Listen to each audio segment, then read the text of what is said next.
ভাষার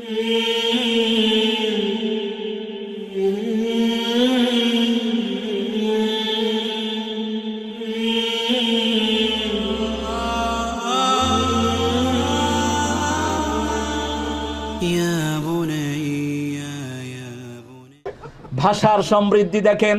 ওই সময়ের আরব কবিতা পৃথিবীর শ্রেষ্ঠ কবিতা, তাদেরকে বিট করার মতো কোন কবি এখনো পৃথিবীতে আসে নাই। সেই সময়ের কবিরা বলেছে ইন্না আ'তাইনাকাল কাউসার লাইসা হাদা কালামুল বাশার। এটা কোনো মানুষের কবিতা হতে পারে না। এক ভণ্ড কবির আবির্ভাব হয়েছিল। বিশ্বনবী সাল্লাল্লাহু আলাইহি ওয়াসাল্লাম বলছেন 32 জন ভণ্ড কবি আসবে। কয়জন?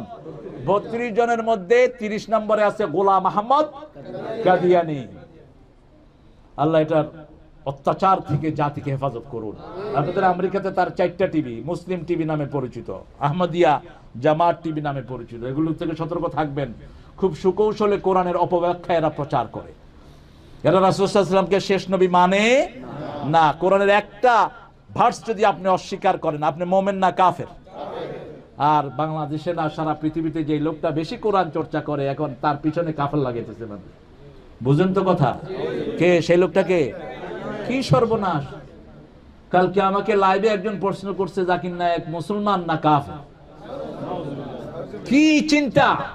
কিছু টুন্ডা মোল্লার গোষ্ঠী এর তাইকে নিয়ে এর বিরুদ্ধে অপপ্রচার করছে। আল্লাহ তাদেরকে হেদায়েত দান করুন। তাই পড়লে কি একটা লোক কাফের হয়? কথা কর না কেন? তাই পড়লে কাফের হলে তো সৈয়দ কুতুব কাফের ছিল, আল্লামা ইকবালও কাফের ছিল। আল্লামা ইকবালকে কাফের বলেছে এই টুন্ডার গোষ্ঠী। শিকওয়া যখন লিখলেন রসমে আজা রহ গই, রূহে বেলালি না রহি, ফলসফা রহ গই, তলকিন গজালি না রহি, আজানের রসম আছে আগের মতোই, বেলালের সেই রূহ নেই, আজও সেই কোরআন আছে, হাদিস আছে, সেই ঈমান আর মানুষ নেই। তিনি যখন শিকওয়া লিখলেন যে আল্লাহ আমরা আপনার বান্দা হওয়ার পরে আমাদেরকে আপনি আযাব দিচ্ছেন, আযাব তো আমাদের কারণে আসছে। আমরা নামাজ পড়ি না, অথচ কালেমা পড়েছি, ঠিক কি না? আমরা কালেমা পড়েছি বিবিকে মারি, আমরা কালেমা পড়েছি বাচ্চাদের খেয়াল নেই না, আমরা কালেমা পড়েছি বাচ্চাদেরকে কোরআন শিখাই না, আমরা কালেমা পড়েছি পিতামাতাকে ওল্ডম্যান হাউসে পাঠিয়ে দিই, আমরা কালেমা পড়েছি প্রতিবেশীর হক মেরে খাই, প্রতিবেশীর জমি মেরে খাই, আছে না নাই? আমরা কালেমা পড়েছি আমাদের ভয়ে মানুষ দেশে থাকতে পারে না। কিসের কালেমা পড়েছিস তুই? তুই একটা ভণ্ড প্রতারক। তোর ভয়ে যদি কেউ এলাকা ছাড়া হয়, মনে রাখিস তুই জালেম। আর জালেমকে আল্লাহ কখনো হেদায়েত, আর যুলমু যুলমাতুন ইয়াউমাল কিয়ামা, মুসলিম শরীফের বর্ণনা। জুলুম সব সময় অন্ধকার হয়ে যারা জালেম তাদের রাস্তা বন্ধ করে দিবে। তারা পুলসিরাত দেখবে না, হেদায়েতের রাস্তা দেখবে না, জান্নাত দেখবে না, জাহান্নাম ছাড়া তাদের উপায় হবে না। আল্লাহ আমাদেরকে তৌহিদের জন্য কবুল করুন। আরো জোরে বলি আমিন। আপনারা বলেন তো, বাংলাদেশে শার্ট প্যান্ট পরা লোক বেশি না পায়জামা পাঞ্জাবি পরা লোক বেশি? আমরা যারা পায়জামা পাঞ্জাবি পরি, আমরাও ছোটকালে কি হিনছি? জোরে কন না। টোকাইলন বাসিলন কিও, টোকাইলন বাসিলন কি আহেগুন? কোন পাঞ্জাবি টোকাই বাসিলন যেত নি? টোকাইলন বাসিলন 1.5 টিয়া 3 টিয়া 4 টিয়া 15 টিয়া ধরে শুরু হইতো। আর শীতকালে তো সোয়াটার 25 টিয়া। কোন মার্কেট? Nixon market. এত সস্তা কোন জিনিস যেই হুজুররা এখন ফতোয়া দিচ্ছেন এগুলিও ছোটকালে হাফ প্যান্ট পিন্দি আর শার্ট পিন্দি দৌড়াইছে। এগুলো টেরিটোরিয়াল ড্রেস, কোন ড্রেস ইসলামিক ড্রেস নামে খ্যাত নয়। হাদিসে আপনি বর্ণনা পাবেন না। তবে এখন ইসতিলাহে উরফি, অর্থাৎ সারা পৃথিবীর মানুষের কাছে প্রসিদ্ধ হয়েছে, মাথায় একটা টুপি লাগালেন, একটা লম্বা পাঞ্জাবি লাগালেন, এটা হলো মুসলমানদের ড্রেস, ঠিক কিনা? কথা কন না কেন? কিন্তু সৌদি আরবে মেথডটা কি পরে কোন তো? পুলিশ কি পরে? পুলিশের গাছ কি গায়ে কি থাকে? কয় শার্ট। পুলিশের জুব্বা আপনার থেকে লম্বা। আমাদের আলহামদুলিল্লাহ আমাদের দেশের অনেক ছেলে পেলে হেরেমের ভিতরে জিনিসপত্র বিক্রি করে।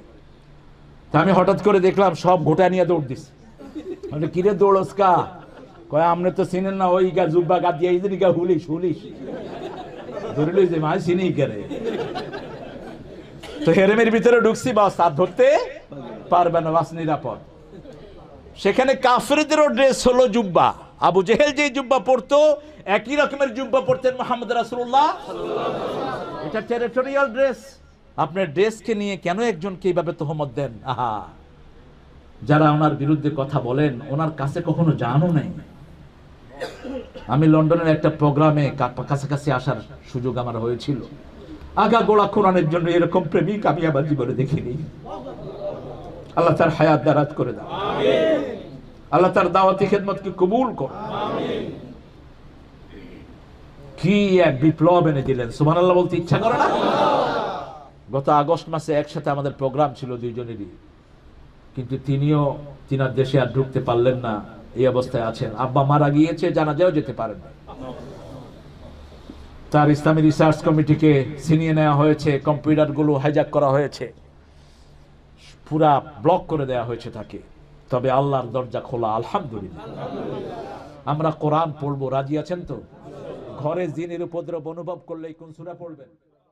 بنور من فؤادي حينما رددت يا رب العباد وانتشت روحي وصار الدمع يجري يا إلهي خذ بقلبي للرشاد اشرقت نفسي بنور من فؤادي حينما رددت يا رب العباد وانتشت روحي وصار الدمع يجري يا إلهي خذ بقلبي للرشاد في سكون الليل أدعو في سجودي والدجى حولي سواد في سوادي يا رؤوفا يا